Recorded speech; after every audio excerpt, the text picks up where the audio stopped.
Il y a des femmes qui se relèvent de tout. Elles sont invincibles. Je pense notamment à The Wizard Liz et ce qui lui arrive en ce moment avec son baby daddy. Quoi qu'il arrive à cette femme, les choses finissent toujours par tourner en sa faveur. Et aujourd'hui, dans cette vidéo, je vais t'apprendre à en faire de même. Dans cette vidéo, et grâce au journal d'une muse qui arrive très bientôt, je vais te montrer comment faire de tous les événements extérieurs, que ce soit déception amicale, rupture amoureuse, trahison, des critiques sur ton physique, ta personnalité, comment prendre toutes ces choses censées te faire souffrir pour en faire une preuve, et même pour en faire un tremplin pour devenir la femme que tu as envie d'être. J'ai vu passer une histoire récemment à propos d'une femme dont je me souviens plus le nom, on va l'appeler Andy, qui expliquait qu'elle avait été en couple avec un homme, qu'ils avaient été très heureux, mariés, bébé, maison, enfin le schéma classique dont beaucoup d'entre vous rêvent, et qu'après plus de 10 ans de relation, elle avait appris que cet homme ne l'avait pas trompée une fois, pas deux fois, pas trois fois, mais des dizaines et des dizaines et des dizaines de fois, avec énormément de femmes différentes. Bon, qui est étonné ici? Les hommes, voilà. Mais ce qui m'a particulièrement marqué quand elle a expliqué cette histoire malheureusement très courante, c'est qu'elle a expliqué que cet homme avait fait d'elle la femme la plus cocue de sa ville. J'ai eu un mouvement de recul. Et je me suis dit, attends. Cet homme-là, il ne t'a rien fait. Si tu es définie comme la femme la plus cocue de ta ville, c'est parce que tu as décidé de te définir comme ça. Il y a une citation que j'adore qui dit personne ne peut vous diminuer sans que vous y consentiez. Andy, si tu m'écoutes, si tu es là, si tu es la femme la plus cocue de ta ville, c'est parce que tu as décidé de te définir comme telle. Le but de cette chaîne, c'est de devenir réellement toi-même et de devenir la femme que tu as envie d'être. Et cela passe, dans un premier temps, par la prise de conscience que la seule personne qui peut te définir, c'est toi. Tes amis, ta famille, ton conjoint, ton travail. Le monde extérieur n'a rien à dire quant à la définition que tu fais de toi-même. Le problème, c'est que tu ne comprends pas que les événements, ce qui se passe dans la vie, passent par des filtres. Ça s'appelle l'interprétation subjective de la réalité. C'est un concept dont je t'ai déjà parlé dans cette vidéo, que je t'invite à voir parce qu'elle est très courte, très percutante, très claire, donc je t'invite vraiment à la regarder pour comprendre ce concept d'interprétation subjective de la réalité. Ce fond de toi, devenir ta réalité. Tu oublies un principe de psychologie de base, la perception subjective de la réalité. Qu'est-ce que c'est? Par exemple, une interrogation surprise en classe. La réalité est la même pour tous les élèves de la classe. Il y a une interrogation surprise.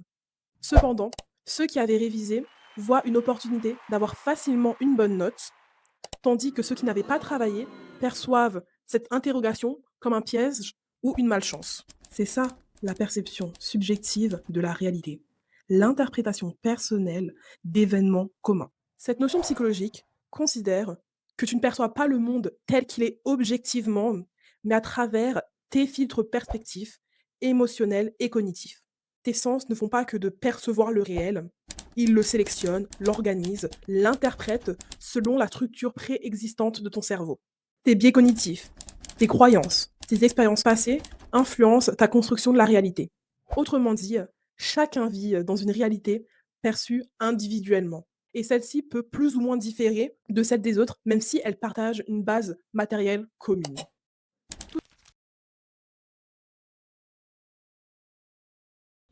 On te trouve belle, laide, gentille, méchante, drôle ou ennuyeuse, ça ne veut rien dire. Ce ne sont que des interprétations subjectives extérieures. Ce n'est pas la réalité, ce n'est pas ce que tu es, ce n'est qu'une interprétation subjective de la perception qu'ont les gens de toi. Il existe une infinité de versions de toi dans le monde. Des personnes qui diront que tu es la femme la plus adorable, la plus gentille, la plus généreuse qu'ils aient jamais rencontrée, et d'autres personnes qui diront que tu es la pire des gars, que tu es un monstre, que tu ne mérites rien et qu'ils espèrent. Ces deux versions de toi existent.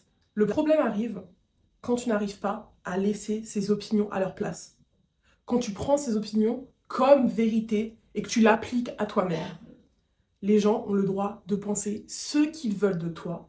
Ça n'a rien à voir avec toi. Tu n'as pas à prendre ça comme vérité générale. Ton rôle à toi, c'est d'être dans une neutralité vis-à-vis du monde extérieur. Libère-toi du poids de devoir gérer les attentes et les opinions du monde extérieur. De un, ça ne te regarde pas, et de deux, tu ne peux pas le faire. Même si tu voulais le faire, tu ne pourrais pas le faire. Les stoïciens l'ont dit, avec par exemple Épictète qui a dit il y a des choses qui dépendent de nous et d'autres qui ne dépendent pas de nous. Encore Marc Aurèle qui disait mon Dieu, donne-moi le courage de changer les choses que je peux changer, la sérénité d'accepter celles que je ne peux pas changer et la sagesse de distinguer entre les deux. Dans le livre Let Them, Mel Robbins le dit également. Let them talk. Their words are a reflection of their inner world, not yours. There will always be someone who can see your worth. Don't let it be you. Donc dans un premier temps, cherche à atteindre cette neutralité vis-à-vis du monde. Comment tu te détaches concrètement? Le cerveau humain ne supporte pas le vide.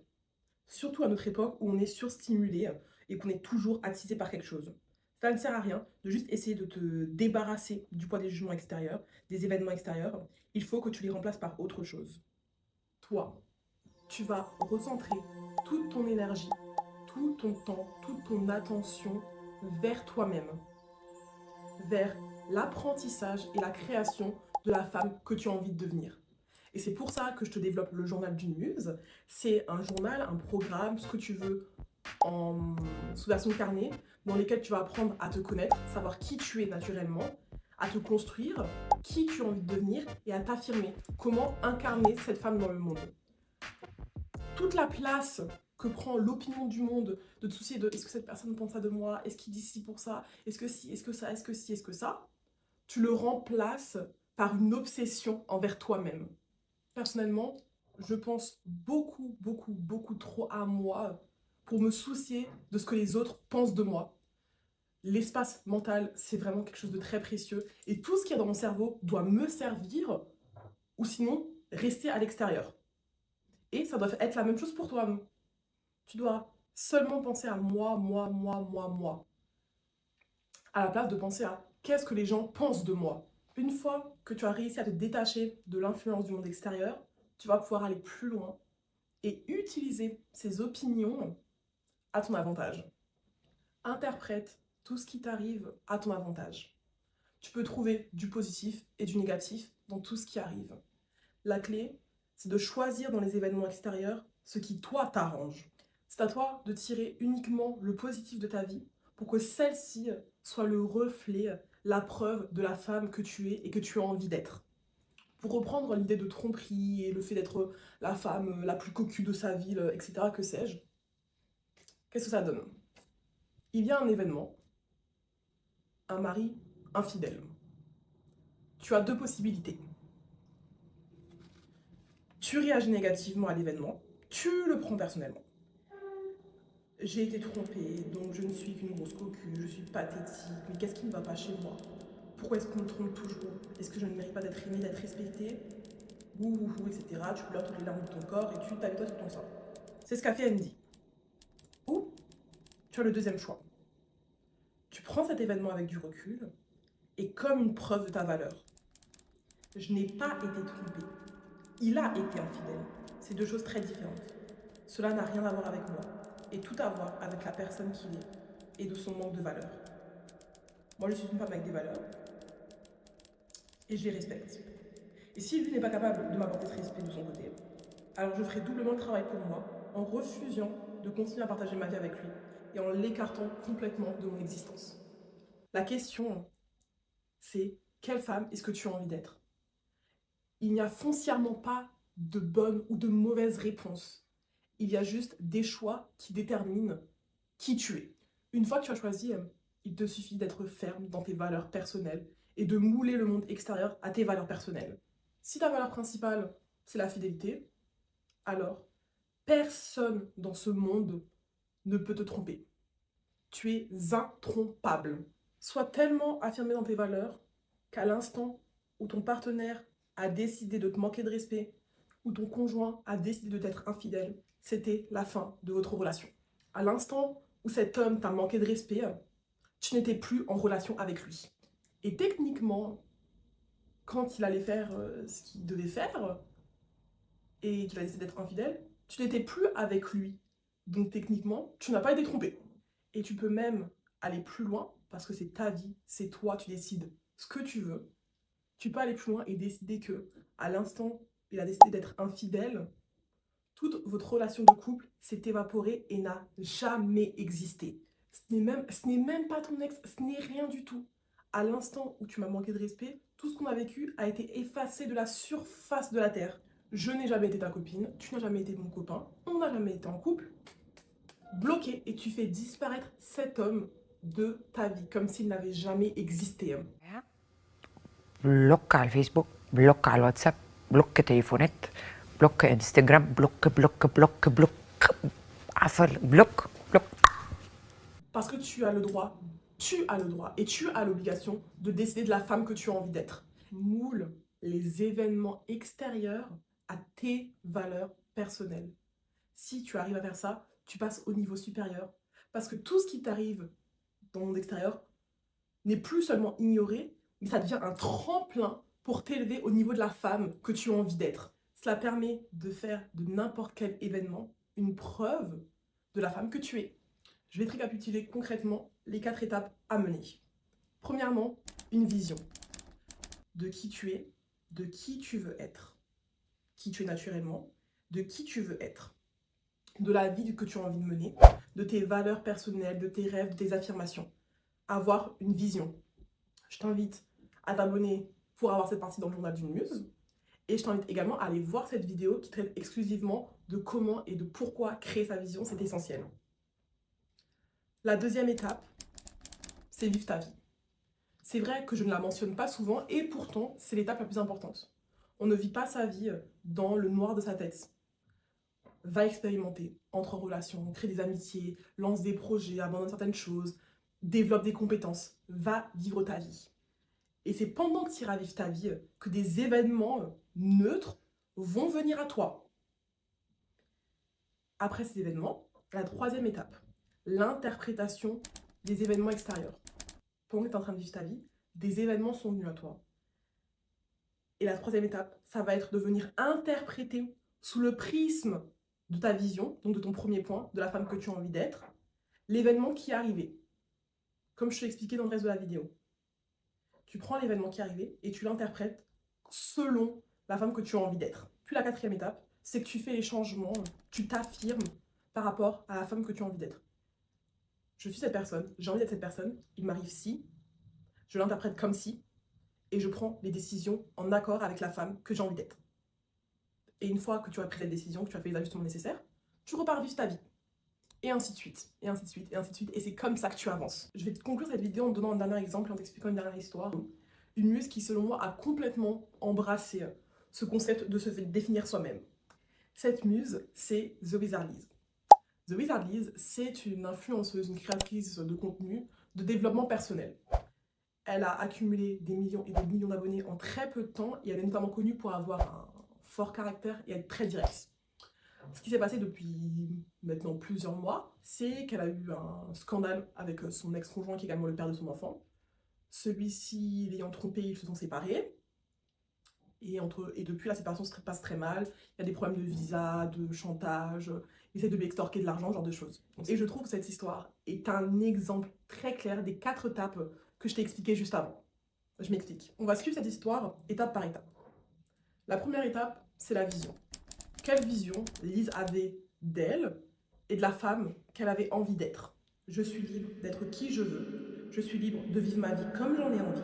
Et personne ne va me forcer à vivre une vie que je n'ai pas envie de vivre. C'est moi qui décide pour moi. La deuxième étape, c'est qu'elle vit sa vie. Elle développe sa chaîne YouTube, elle développe ses projets professionnels, elle voyage, elle se fait des amis, elle rencontre un homme, ce fameux ex, elle se fiance, ils ont un bébé, elle vit sa vie. Et là, comme dans l'étape, il se passe l'événement extérieur neutre. Cet homme est infidèle. C'est un événement neutre. Cet homme est infidèle. Et là, on passe à la troisième étape, l'interprétation personnelle de cet événement. Qu'est-ce que Lise décide de faire? Elle aurait pu s'effondrer, dire que de toute façon, elle ne mérite pas l'amour par rapport à ses histoires familiales, son passé, elle n'était pas faite pour être aimée, que de toute façon, elle allait forcément finir par souffrir, etc., qu'elle avait gâché sa vie et s'apitoyer sur son sort. Elle aurait pu le faire. Elle aurait pu se remettre avec lui pour espérer voir son bébé, lui donner son argent, tout faire pour rentrer dans ce que les gens attendaient d'elle. Dans ce rôle de la femme pathétique qui s'écrase et qui fait ce que cet homme abusif veut. Mais ce n'est pas ce que Lise a décidé de faire. Pas du tout. Tout simplement parce que Lise a gardé en tête la vision qu'elle a d'elle-même et de la femme qu'elle a envie d'être. Cette vision qu'on a vue dans le premier point qui est « Je suis libre de vivre ma vie comme j'en ai envie, je suis libre de me définir comme j'en ai envie et personne sur cette planète va me dire comment je dois vivre ma vie. Personne. » Cette vision. C'est par cette vision qu'elle a interprété cette tromperie. Et qu'est-ce que ça donne? Je refuse d'être une mère célibataire. Personne ne va me menacer et me faire du chantage avec mon propre bébé. Garde le bébé. Je n'entrerai jamais en relation avec un abuseur. Je ne donnerai jamais un centime à un abuseur. Garde le bébé et la pension alimentaire. Tu peux te la mettre là où je pense. Tu n'as qu'à être un père célibataire et te débrouiller tout seul. L'événement est le même, est neutre. Un ex infidèle. Mais Lise l'a converti en une preuve, en une affirmation de la femme qu'elle est et qu'elle aspire à devenir. Et enfin, la quatrième étape, c'est l'ajustement.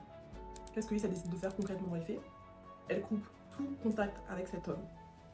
Elle va avec sa sœur et elle va vivre sa vie. Elle voyage, elle crée de nouveaux projets, elle fait de la musique, elle s'amuse, elle fait des lives où elle exprime clairement ce qu'elle pense, parce qu'elle considère qu'elle n'a pas à se cacher, elle lui dit clairement les choses dans ces lives-là, elle fait les ajustements nécessaires et elle repart vivre sa vie. Il lui est arrivé ce qui lui est arrivé, mais elle l'a interprété sous le prisme de la femme qu'elle avait envie d'être. Et ça l'a fait devenir plus forte et plus affirmée. C'est comme ça qu'on vit sa vie. C'est comme ça qu'on vit sa vie, quand on est sa propre muse. Le monde extérieur se moule à la singularité de la femme que tu es.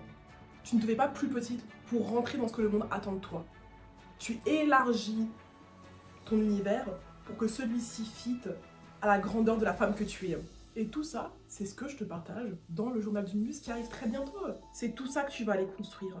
Une vision tellement affirmée, tellement propre à toi, de qui tu es, de tes valeurs, de la femme que tu es, que le monde n'a pas d'autre choix que de se plier à toi. Si c'est ce que tu veux, devenir cette femme incroyable, affirmée dans ses valeurs, dans qui elle est, confiante, je t'invite à t'abonner.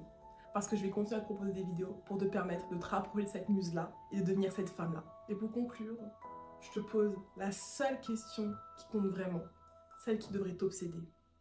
Et toi, qui serais-tu si tu étais réellement toi-même ?